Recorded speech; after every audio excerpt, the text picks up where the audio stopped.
Nabalitaan niyo ba yung 13 million na worth of tissue ng SSS? So ngayon, sinerch ko sa AI, parang pumapatak daw, ang empleyado nila is approximately 10,000. So, sa bawat empleyado, nakalimutan ko tuloy.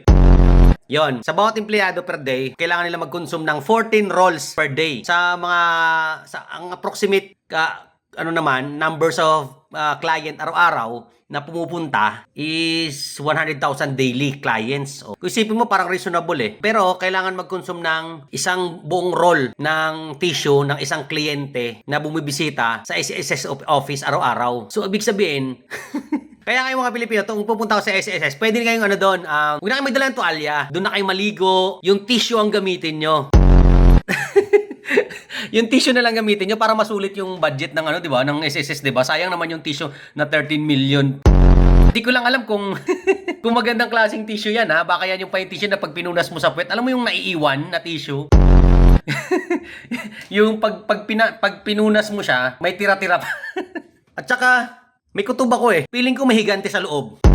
Kung sino may higante dyan sa loob ng SSS, maksaya sa tissue. Promise. Bilan nyo na lang ng bidet. Yung bidet na kasing laki ng pambombero, yon. Narinig ko nga, paraan na lang para kumubra eh. Kanyang-kanyang paraan na. Samantalin nyo na habang nakaupo pa yung hawa-hawa lang yan.